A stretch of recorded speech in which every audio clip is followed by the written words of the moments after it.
Neraca perdagangan barang mengalami defisit sebesar 1,61 miliar US dollar atau minus 1,61 miliar US dollar.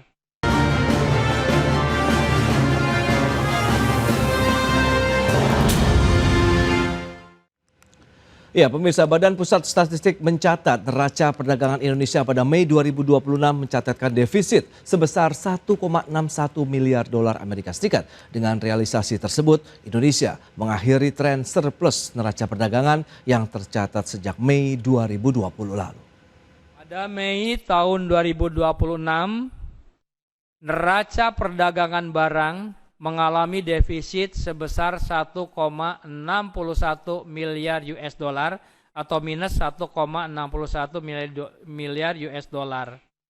Nah, defisit pada bulan Mei tahun 2026 disebabkan terutama defisit pada komoditas migas.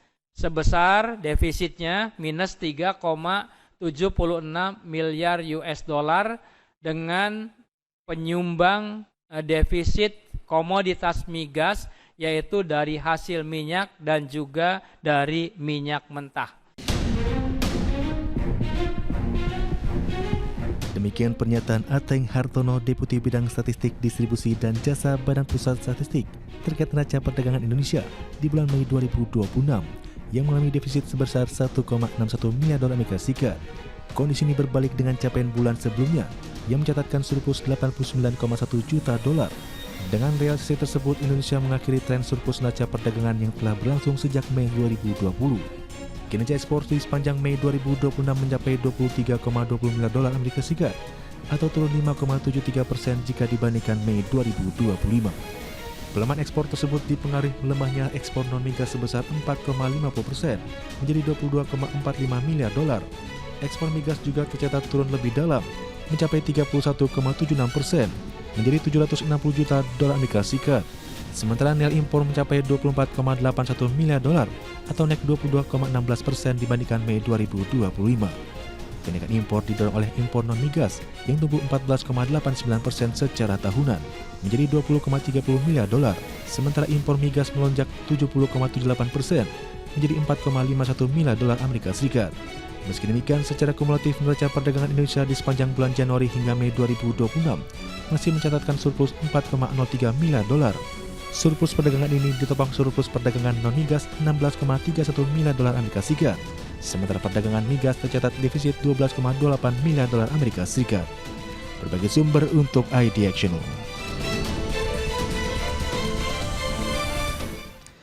Ya, pemirsa, untuk membahas tema menarik kita kali ini, waspada tren surplus neraca perdagangan Indonesia berakhir. Kita sudah tersambung melalui Zoom bersama dengan Ibu Hosyana Evalita Situmorang, Ekonom PT Bank Danamon Indonesia Tbk, kemudian juga sudah bergabung Mas Angga Wira, Ketua Umum Asosiasi Pemasok Energi, Mineral dan Batubara Indonesia Aspepindo. Langsung saja kita sapa ini. Halo Bu Hosyana, apa kabar Bu? Ya, halo Mas Pras. Baik, terima kasih juga atas waktu yang disempatkan. Mas Angga, apa kabar ini Mas? Baik Mas Pras, semangat. Baik, semangat pagi juga. Terima kasih atas waktu yang disempatkan. Nah, ini menarik.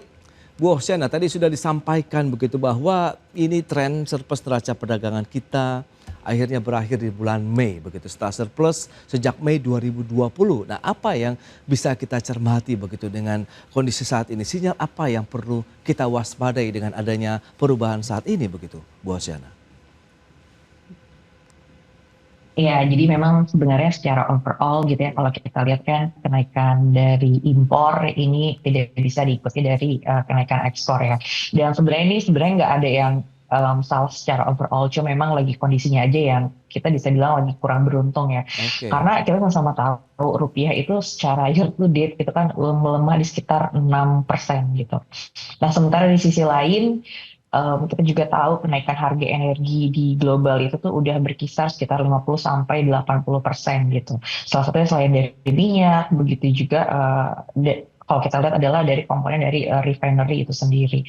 Nah, yang menarik adalah gini, ketika impor di domestik ini kan mau nggak mau harus tetap dilakukan, baik itu barang modal, konsumsi, ataupun juga tadi dari kelompok migas ya. Nah ini sebenarnya indikasi yang positif, karena kalau impor kita masih lanjut, berarti artinya dari sisi manufacturing ataupun dari aktivitas ekonomi domestik ini jalan.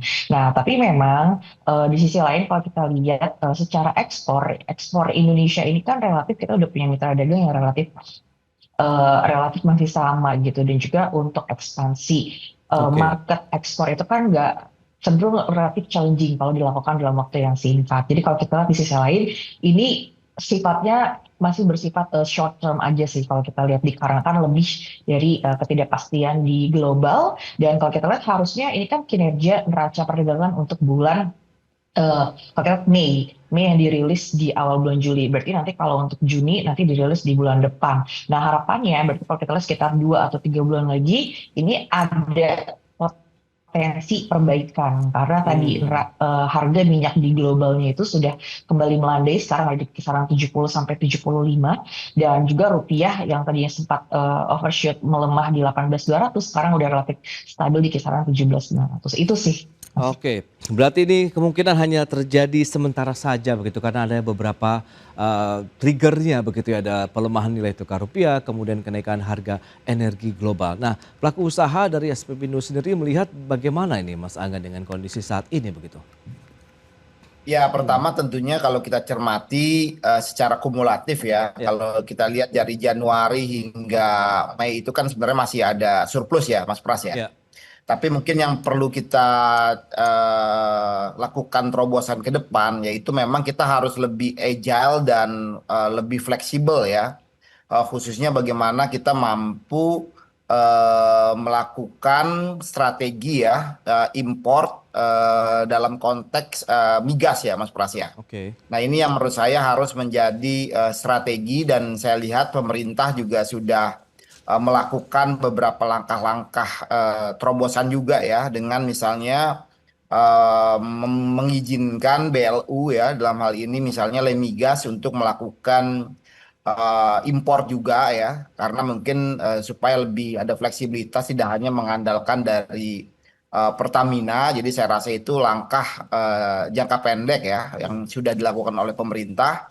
Yang lainnya memang ya mau nggak mau kita harus punya strategi untuk bagaimana bisa melakukan substitusi ya, eh, eh, migas kita gitu ya, Oke. import LPG misalnya. Government sudah punya rencana untuk pembangunan jaringan gas misalnya, lalu juga konversi ke CNG. Lalu yang lainnya kita lihat juga ada program B50 yang sudah diluncurkan juga. Lalu ke depan ada program E5 dan E10 ya. Jadi saya rasa itu secara substitusi komoditas migas sudah dilakukan. Tapi tadi saya sepakat juga memang secara apa namanya, secara strategi untuk kita ekspor juga untuk memperluas, dan memang jangan hanya kita juga mengandalkan komoditas yang kita miliki saja, tapi juga harus sudah memfokuskan untuk barang-barang yang sudah barang-barang jadi atau setengah jadi, Mas Pras. Baik, tapi dengan kondisi tadi begitu, apakah memang ini menjadi sinyal adakah tantangan struktural di dalam negeri begitu, atau memang karena faktor global saja? Mengingat kan andalan kita ekspornya ya dari mineral, kemudian batu bara juga begitu, Mas Angga. Ya, saya rasa ini suatu kewaspadaan, Mas Pras ya. Ya, Ini harus dilihat sebagai salah satu cermin juga bahwa ekonomi kita masih mengandalkan ekspor komoditas. Di sisi lain ya nilai import produk migas kita juga masih cukup tinggi, Mas Pras. oke. Apalagi tadi dengan dinamika harga minyak dunia yang tinggi ya, ini pastinya akan menggerus atau menggerus nilai tukar yang kita miliki, Mas Pras. Baik, dengan kondisi global tadi begitu, apakah defisit meskipun disampaikan oleh Bu Hosiana tadi memang hanya bersifat sementara, tapi tahanan dari komoditas ini apakah akan berlanjut menekan dari neraca perdagangan kita? Kita akan bahas lebih jauh di segmen berikutnya. Mas Angga dan Bu Hosiana, kita akan jeda dulu sebentar. Dan pemirsa, kami akan segera kembali usai pariwara berikut ini. Ya, terima kasih Anda masih bergabung bersama kami pemirsa. Dan berikut ini kami akan sampaikan data bagaimana pergerakan dari neraca perdagangan Indonesia. Kita akan cermati dalam beberapa bulan terakhir dari Desember tahun 2025 sampai dengan bulan Mei 2026. Setelah kita masih terus bertahan begitu ya dalam artian kita masih melakukan langkah-langkah yang positif begitu sehingga neraca perdagangan kita membaik, namun akhirnya mengalami defisit di bulan Mei sampai dengan 1,61 miliar dolar Amerika Serikat. Dan berikutnya kita akan cermati PMI Manufaktur Indonesia ini juga menarik untuk dicermati per Juni setelah kita juga sempat mengalami kontraksi kemudian naik lagi, tapi akhirnya di bulan Juni 2026 PMI Manufaktur Indonesia kembali lagi mengalami kontraksi meninggalkan level 50-nya begitu, tepatnya di sekitar 46,9 poin.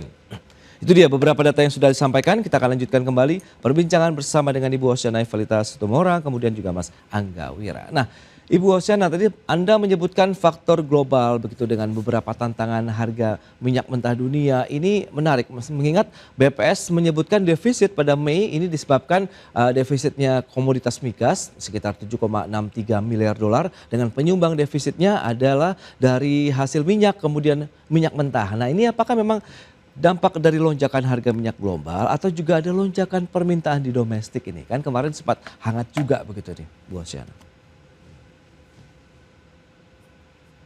Ya, jadi sebenarnya menarik ya, tadi juga seperti disampaikan oleh Pak Angga juga terkait dengan kebijakan yang ditempuh oleh pemerintah dari substitusi energi dan juga menciptakan sumber bauran energi di domestik yang harapannya bisa menjaga ketahanan eksternal dari impor energi ke depannya gitu, ataupun juga volatilitas dan juga gangguan supply. Jadi sebenarnya kalau mau berkaca apakah ini disebabkan karena harga yang naik di global atau dari permintaan, jadi sebenarnya kalau kita lihat arahnya lebih didominan disebabkan oleh permintaan dari harga yang kita harus terima gitu kalau kita lihat di consumer ya. Nah, balik lagi karena kalau di sisi lain aktivitas manufacturing sendiri kan sebenarnya ini relatif flat ya, kita ada di kisaran 50 itu masih di bulan Mei gitu, sementara di Juni itu udah di-mention kita turun.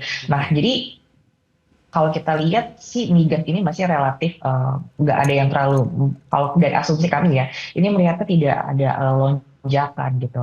Nah, tapi juga yang menarik lagi ya kalau misalnya secara sektoral, ini juga ada faktor globalnya. Jadi kalau kita lihat di bulan April itu kan harga dari CPO itu sempat naik ke kisaran 4.700, 4.800 per metric ton. Sementara untuk bulan Mei itu melandai di kisaran 4.200 sampai 4.400. Jadi hal ini juga yang kalau kita lihat secara kumulatif sebenarnya ekspor tuh masih tumbuh positif, tapi memang lonjakan dari kumulatif ya Januari sampai Mei untuk kinerja impor itu yang meningkat gitu. Jadi ini kurang lebih sekitar di 14% secara year on year, sementara dari kinerja ekspornya overall secara kumulatif itu hanya tumbuh di kisaran hampir 4%. Nah, balik lagi kalau kita lihat sih sisi migasnya ini memang yang memainkan peranan yang signifikan kalau kita lihat semenjak tension US dan Iran setelah Hormuz ini ditutup lah. Jadi mulai dari April dan Mei. Karena lonjakannya yang signifikan untuk dari impor migasnya itu adalah di bulan April. Sementara di Mei ini sebenarnya secara makluman itu kinerja impor migasnya udah melandai. Cuma first spike yang signifikan sampai hampir mendekati 80% itu kalau kita lihat adalah di bulan April. Nah, tapi karena harga minyak di globalnya itu sudah tinggi dan ini masih kebawa sampai ke bulan Mei, jadi mau nggak mau kinerja impor migas di bulan Mei juga tercatat besar. Dan tadi harapannya adalah ketika harga minyak globalnya melandai, maka potensi dari kinerja impor migas yang menurun nantinya untuk rilis di 2 bulan selanjutnya itu bisa kita artikan sebagai cerminan dari penyesuaian harga minyak global. Iya, Bu Hosiana, menarik kalau kita lihat bagaimana dengan PMI manufaktur kita, mungkin meskipun datanya Juni begitu, tapi ini kok ternyata sudah meningkatkan level ekspansinya lagi, masuk ke dalam level kontraksi. Nah, berarti apakah yang kalau kita coba sandingkan tadi misalnya dengan importasi barang modal begitu yang cukup tinggi, kemudian ini ada penggerak aktivitas di industri manufaktur, tapi PMI-nya di bulan Juni ini turun begitu, Bu, meskipun di Mei hanya di level 50 poin saja. Iya, itu adalah suatu hal yang sudah diperkirakan ya. Jadi kenapa Bank Indonesia juga di bulan Juni itu di tanggal 9 kemarin melakukan kenaikan suku bunga sebagai preemptif ya. Jadi kita lihat dari Mei ke Juni naik 100 basis point tadi untuk menjaga nilai tukar rupiah. Karena gini sih mas, kita sama-sama tahu gitu kalau misalnya nilai tukar rupiah terdepresiasi terlalu dalam, tadi kita udah tahu harga minyak globalnya naik, berarti kan secara operational cost-nya ini nanti naik gitu ya. Nah, sementara selain bahan bakunya juga ada potensi mengalami kenaikan. Jadi strategi yang tepat dari manufacturing ya tentu adalah menahan laju pembelian bahan bakunya. Nah, karena neraca perdagangan ini kan rilisnya baru sampai ini. Mungkin nanti di bulan Juni itu kemungkinan ada potensi dari kinerja impor, khususnya bahan baku atau barang modalnya mungkin bisa melandai. Karena aktivitas manufacturing di bulan Juninya mencatatkan kontraksi yang cukup cepat kalau kita lihat dalam 5 tahun terakhir. Jadi dari kondisi 50 di bulan Mei ekspansi, langsung dia terkontraksi ke 46.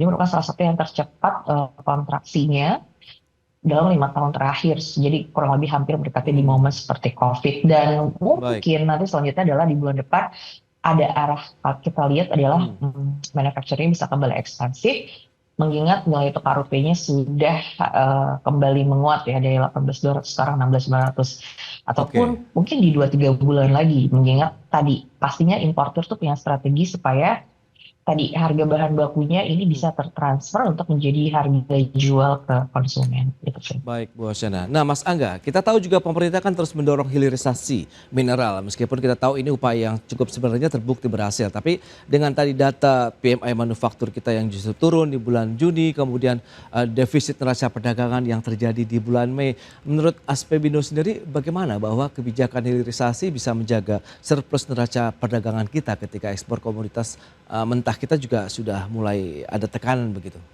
Mas Angga? Iya, memang itu harus ada roadmap ya, jangka panjang ya, Mas Pras ya. Karena memang boleh dibilang kalau untuk berhenti kepada apa namanya di smelter saja, tentunya ini nilai tawar kita juga masih rendah ya. Harus masuk ke rantai nilai berikutnya seperti stainless steel, lalu baterai, komponen EV, bahkan ke chemical industry ya. Nah, makanya saya juga tadi menitik beratkan memang harus ada fleksibilitas ya dalam konteks juga strategi kita untuk impor migas juga, karena impor migas di sini juga bukan hanya dilihat dalam konteks untuk bahan bakar ya Mas Pras ya. Sebenarnya gas di sini juga kan sangat menunjang juga dalam konteks petrochemical misalnya gitu kan. Lalu industri-industri turunan itu pastinya juga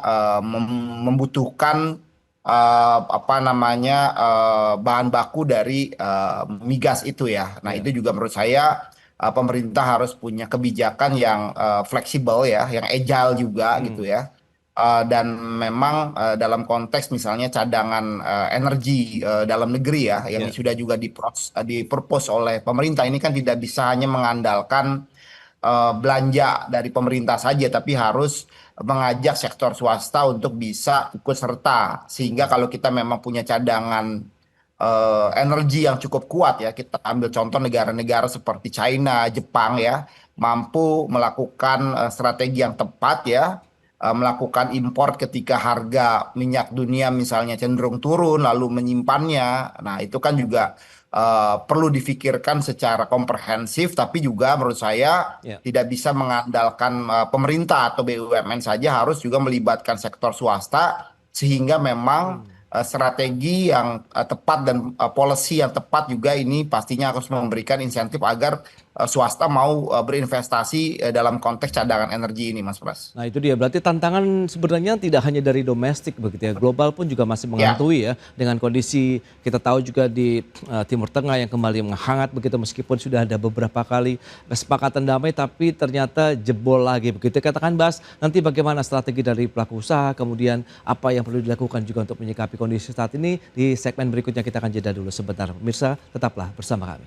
Ya, Anda masih menyaksikan Market Review. Kita lanjutkan kembali perbincangan bersama dengan Mas Angga Wira dari Aspemindo. Kemudian juga ada Ibu Osyana Evalita Situmorang dari Bank Danamon. Nah, bicara mengenai tantangan terbesar yang dihadapi kalau dari sisi pelaku usahanya, Mas Angga, sektor energi, pertambangan dalam menjaga daya saing ekspor kita begitu, mulai dari harga, kemudian logistik, regulasi dengan tantangan global tadi bagaimana begitu, sehingga 2026 ini mungkin kita bisa lebih smooth lagi begitu perjalanannya.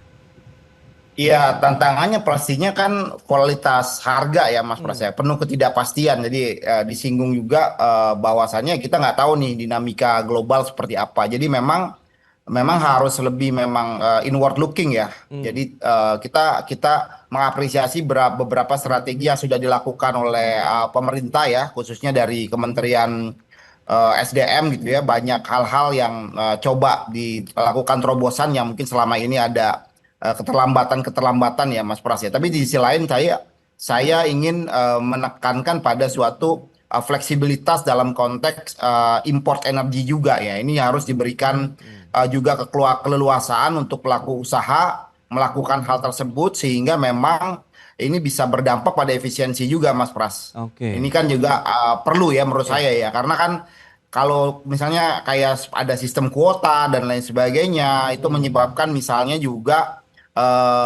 harus diberikan kelonggaran menurut saya. Bukan hanya dalam konteks itu juga menguntungkan pihak swasta, tapi ini juga bisa mendukung dalam konteks tadi apa neraca neraca perdagangan kita juga gitu Mas Pras. Oke, oke. Nah, kalau strategi dari pemerintah begitu untuk menyikapi kondisi saat itu untuk bisa menjaga lagi bahwa neraca perdagangan kita bisa surplus ini akan seperti apa Bu Hosiana? Iya, tadi melanjutkan juga seperti yang udah Pak Angga sampaikan, salah satunya adalah kalau kita lihat dari kinerja impornya. Nah, tapi balik lagi sih ya, kan pemerintah sendiri di Kementerian SDM itu kalau kita lihat terobosannya udah cukup banyak ya. Oke. Mulai dari kalau kita lihat dari Pertamina sendiri kita udah bisa memproduksi oli, kemudian juga nanti kita mau semakin menekankan peralihan dari sisi gas, dimana kan kalau kita lihat gas ini kita sebagian besar tuh hampir 100% udah dari domestik ya. Ya. Nah, terus ke depannya sih balik lagi sih, kalau kita ke pelaku importer gitu ya, misalnya untuk yang manufacturing tantangannya adalah lebih kepada kualitas barang impor ini untuk beberapa jenis bahan baku ini masih lebih baik gitu. Nah, ini yang menjadi tantangan ke depannya bagaimana peran serta pemerintah dan juga kalau kita lihat pengusaha untuk sama-sama menyadari gitu. Kalau misalnya kita relatif terlalu heavy artinya terlalu besar bergantung kepada bahan baku kan bahan baku impor khususnya Oke. ini jadinya menjadi tantangan tersendiri nanti kalau kejadian ini terulang lagi di masa-masa yang akan datang. Jadi memang dari sekarang tuh lebih intens untuk melakukan substitusi impor dengan yang kualitasnya sama itu sih. Dan yang kedua adalah dari sisi kita lihat juga ekspor. Nah, tadi balik lagi kalau ekspor ini sendiri kan sebenarnya kita ini masih lebih kalau kita lihat dari neraca yang Januari sampai Mei, tiga negara terbesar adalah ini ada Amerika Serikat, India dan juga Filipina. Nah mungkin juga dari sisi baik dari pemerintah daerah ataupun pusat kalau kita lihat lebih memfasilitasi sih bagaimana sektor yang sudah berkontribusi ini bisa terjaga. Artinya kalau misalnya ada supply chain disruption, kita tahu Selat Hormuz ditutup, pasti kan nggak hanya dari sisi harga energi yang terdampak, tapi mungkin dari sisi logistik ekspor dan impornya ini juga ada hambatan. Nah, jadi kalau kita lihat ya tadi mungkin paling utamanya adalah di bagaimana kita melakukan substitusi impor yang bisa sesuai sehingga tadi kita nggak terlalu heavy untuk rely kepada barang impor. Tapi di sisi lain kalau kita lihat kinerja ekspornya juga untuk lebih difasilitasi. Mungkin secara sederhananya itu dulu sih Mas.